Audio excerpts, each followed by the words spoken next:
Hey everybody, I'm back. We're going on to the salmon stage in the sauce part now. So currently I have my squash roasting in the oven. It's been in there about 30-ish minutes. I have my vegetable medley. This is dramatic. I lay it out in a sheet tray with parchment paper. You want to get it so that the vegetables are largely one layer so they're not stacking over each other. Because otherwise what happens is stacked together vegetables don't really roast, they steam because of the moisture being confined together. And they'll still cook, they just won't get that caramelization that you might prefer. So anyways, I have this little bowl of flour. This is cake flour, largely just because I'm in a keto diet for 5 months, so I haven't had a real reason to have regular flour in the house. So this is the flour I have. It's fine. Cake flour is just a little finer than conventional flour. And yeah. So anyways, so I got cake flour, and then I got salt and pepper. These are all pretty simple seasonings. So I'm going to season the pepper, the flour itself, with the last of this grinder pepper I got. I have another one. Goodbye, buddy. And then I'm going to season with salt as well, this flour. I'm going to keep my seasonings out because I'm going to season the salmon itself directly.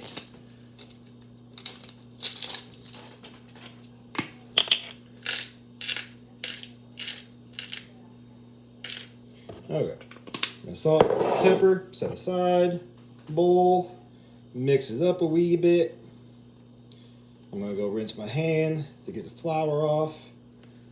Now I've had my salmon thawing and sitting out at room temperature for about 30 minutes.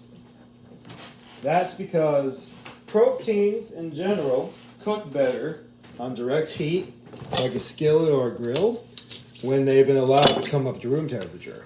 This holds true for steak and for chicken, and just in general, you get more even cooking when the protein is at room temperature. So this is a almost 2-pound fillet. First thing I'm going to do is get some paper towel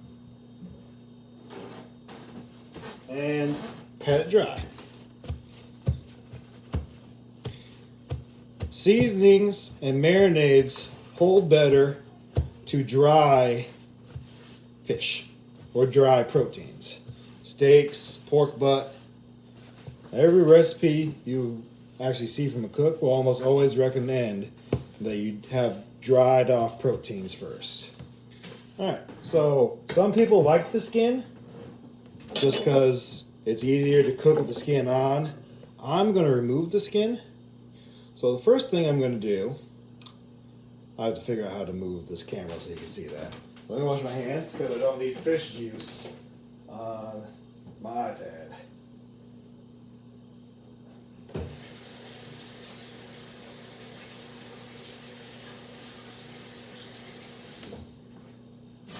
Alrighty. Let me see if I can make this happen. Alright, that works. Okay.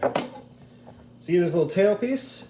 I'm going to take my knife and get underneath the flesh a little bit.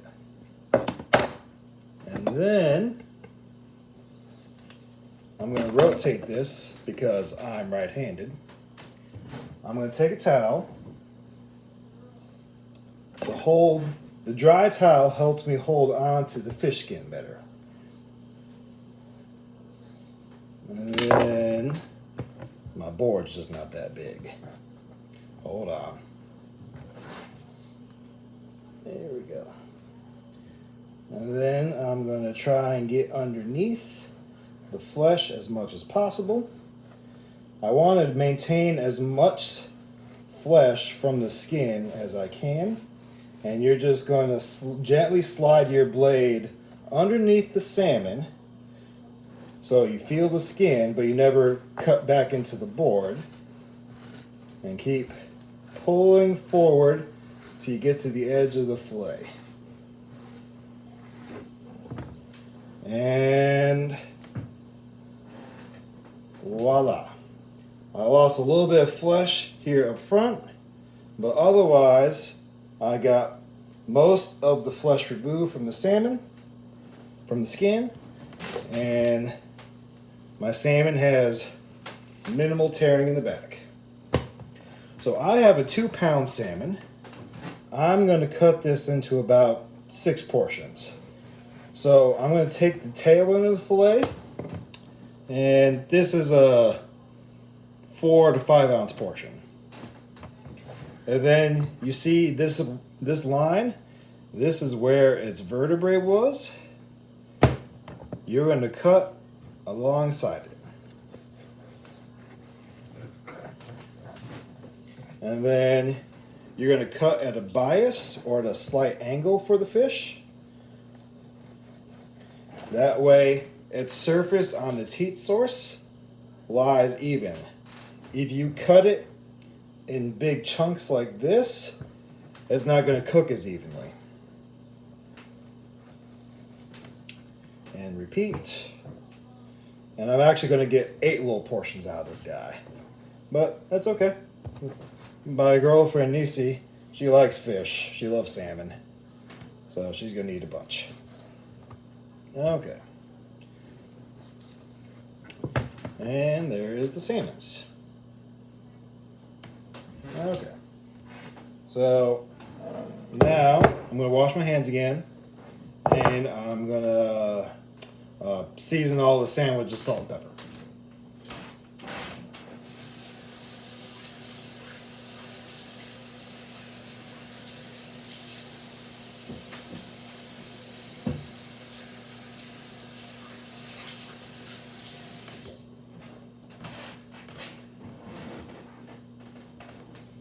Sprinkle, sprinkles.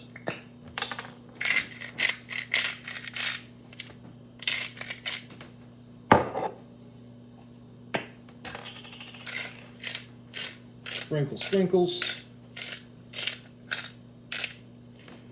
And then I'm just going to lightly dredge each piece of salmon in some flour. This helps crisp up the flesh. And the pan dredgings from this flour in the salmon is going to help thicken up our sauce a little bit. Majority of the thickening of the sauce will come from butter and the mounting process, the process of adding small cold cubes of butter to liquids in order to thicken them up. It's another French technique. Mounting, in general, it's a form of emulsification. And yeah. So anyways, this is seasoned up with a little bit of flour.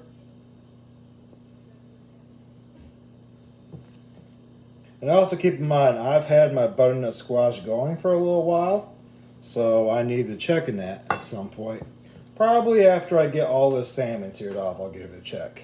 Because I'm going to sear off this salmon, and then I'm going to start building my sauce.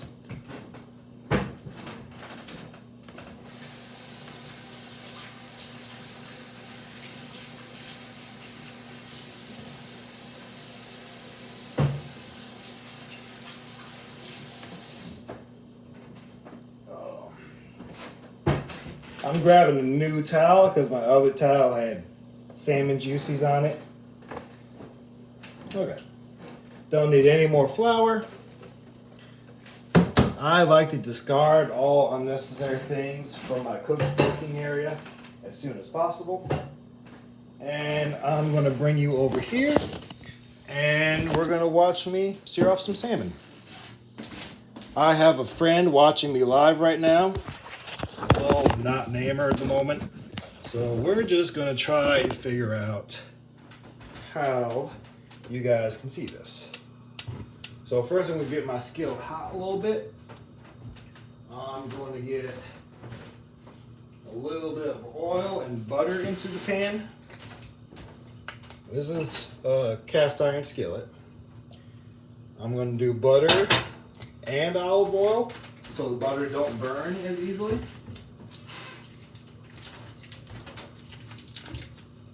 I'm just pinching it off.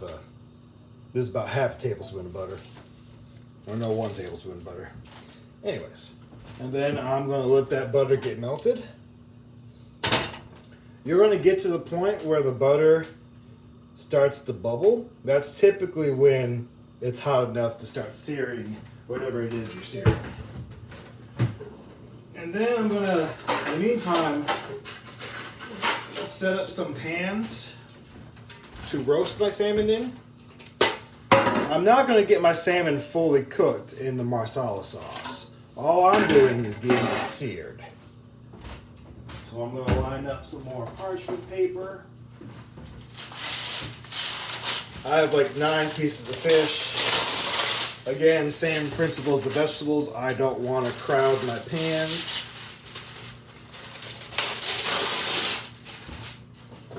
So yeah.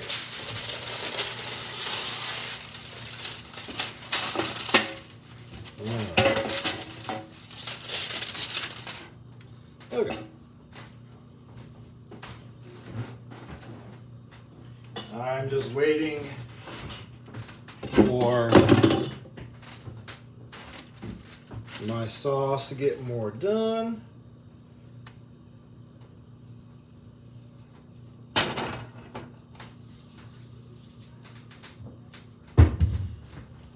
I am going to pop in my vegetables now because my squash is, oh, let me get you out.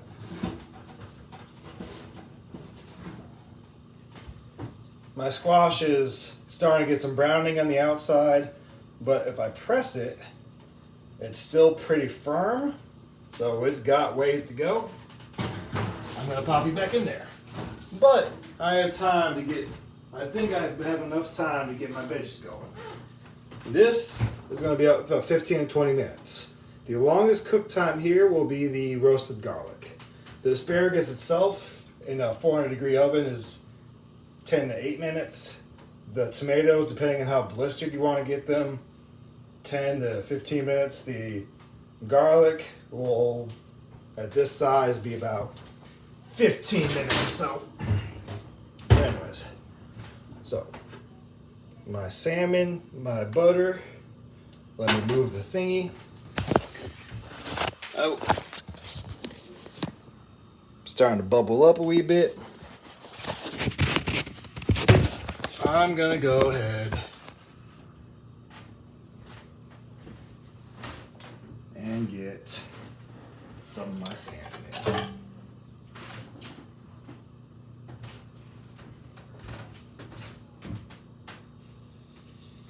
in. You hear that little slight sizzle? That's what you're aiming for.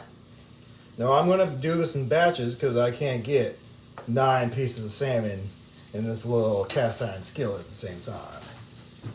And you'll never achieve a sear on any food item if it's too crowded. It'll just like the principle of roasting those vegetables in one layer. If there's too much protein in your skillet at any one time, it'll just steam as well and not get any caramelization or crispness. So anyways, I got this going right now. You can see the layer of white starting to form. I'm going to leave that there another minute or 2 before I flip them. Otherwise, they'll just be some light-skinned looking salmon.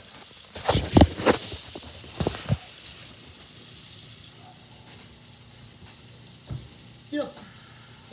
And I'm going to break down some of my utensils in the meantime, because it's always best and most efficient for yourself to clean as you go.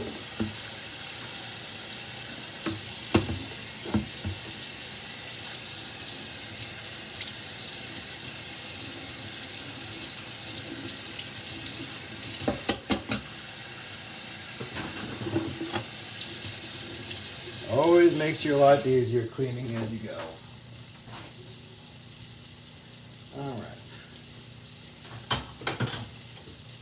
Now, if you take a look, the salmon has browned up maybe a quarter of the way through. I'm about to flip those guys.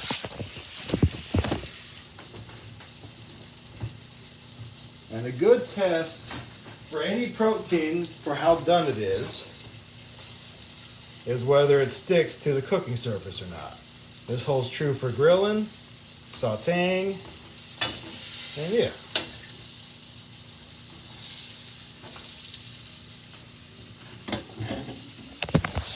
And this is what they look like. They're going to get a little more brown in the oven when I finish them up. But for now, this is the salmon. I'm going to let them sear on the other side for about the same amount of time. And then I'm going to set them in the pans that I'm going to finish them off in the oven in. And then in this same pan, after I've finished searing off all the pieces of salmon, I'm going to start with the mushrooms for the marsala sauce. That way I can retain the flavors of the seared salmon into my sauce. And yeah. Do a little more cleanup while I wait for those to cook off. And then I have another round of fish to do after this.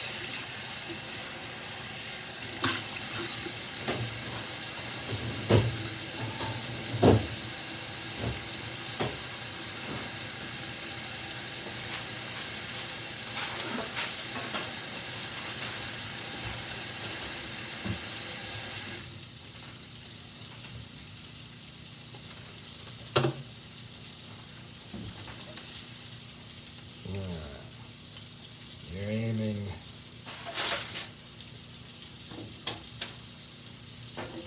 Okay, I found my kitchen, my oven light. You're aiming for a little light golden brown color. You can go a little longer, depending on your preference. This is pretty good.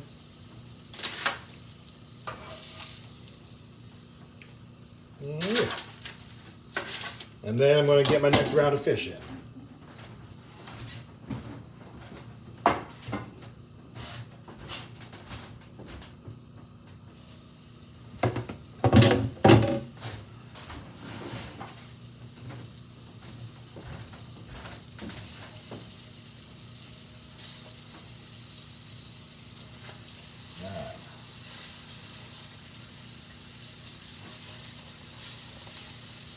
Okie dokie. Rinse as you go.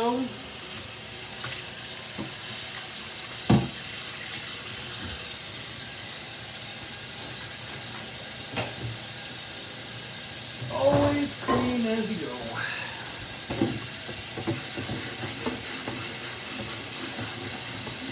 No, my dishwasher door is closing in on me. My life is in shambles.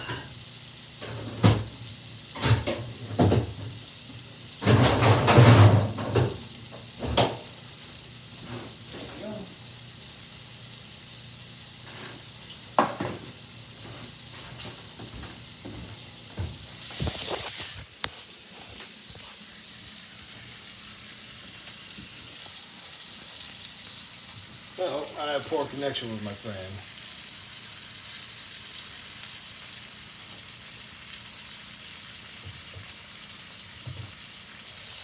Hopefully my friend can still see me.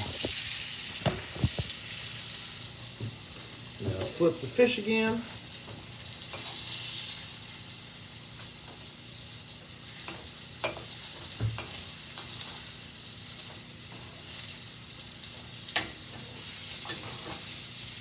There's my friend. He's back. Oh, she was back.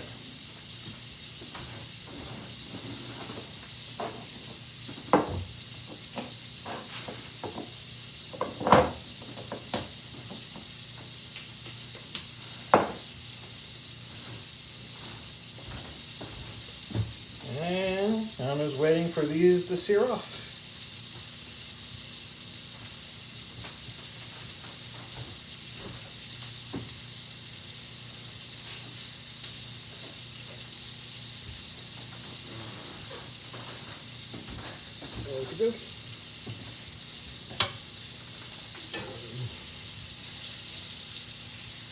Alright. You should be almost done. Well, at least not done internally. Fish, I'm aiming to get around 135. And that way you pull it. It has a carryover temperature of about 10 degrees.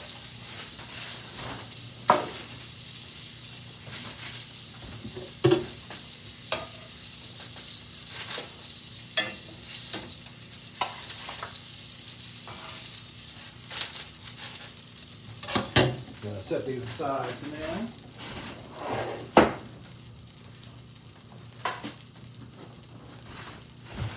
And then in this same pan, I'm going to get my mushrooms from earlier going. Mushrooms will have the longest cook time of the sauteed vegetables we have today for marsala sauce.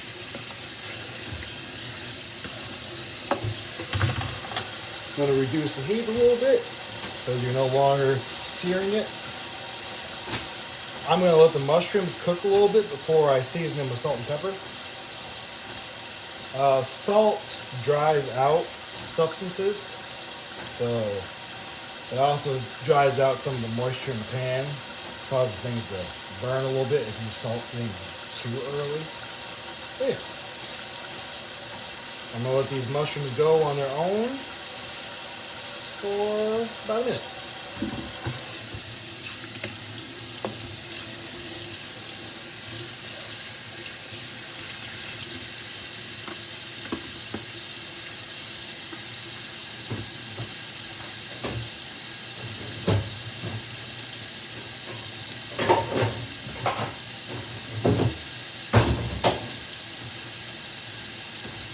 In the meantime, all these mushrooms are going.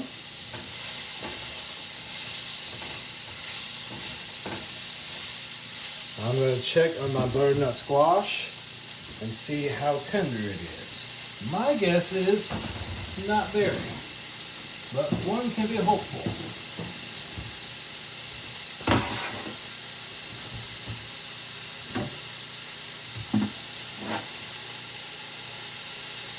Okey-dokey. Actually, they're very tender. Oh, come on. I believe. Yep. I'm going to let those rest for 10 or so minutes before I dress them. That way they don't, I don't pull them too early. And then when my Salmon Marsala, the sauce is close to being done, I'm going to get them going. The salmon's popped in the oven briefly so they can get fully cooked. Okay. Here is the Marsala. I'm going to season these. There were the portobello mushrooms for the Marsala.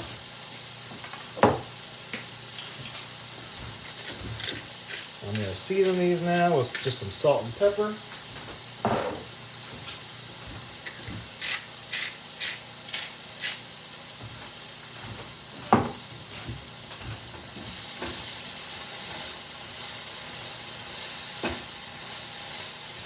And now I'm going to go ahead and add the shallots. If I can find. I have 9 portions of fish, so I'm actually going to add all that shallot I had earlier. So 1 whole shallot. This is about a half-pound pack of mushrooms, and then I'm going to add 3-ish cloves of garlic after the shallots have cooked up a little bit.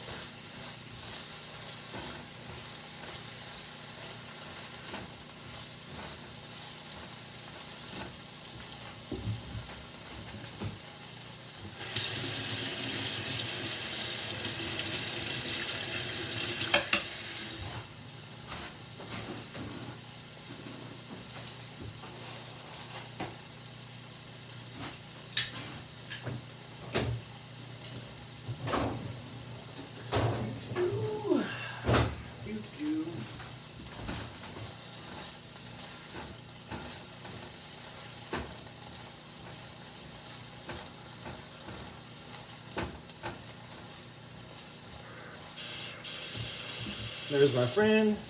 Hopefully she was able to see everything I was doing live so she could keep up.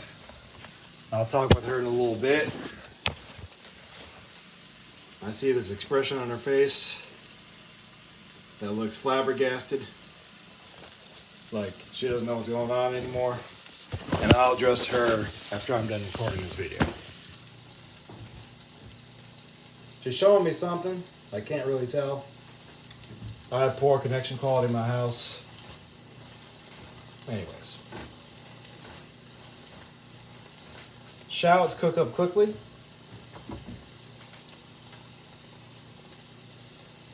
It's already pretty tender. I'm going to go ahead and add the garlic. The garlic and thyme. And then after I let the garlic and the thyme cook up for a little bit, I'm going to deglaze the pan finally with the namesake of the flavor, Marsala wine. Marsala wine is a fortified, typically sweet white wine from Italy, Sicily, Italy. It was popularized by the west of Western Europe, I think at the beginning of the 1800s. It's good. It helps give pretty rich flavors. I can smell all that thyme and rosemary that I just added to my mushrooms.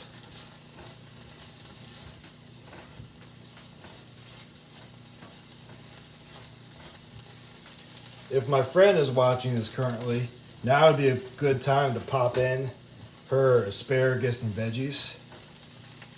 But, yeah. Actually, let me pause for a second and let me try and talk to her.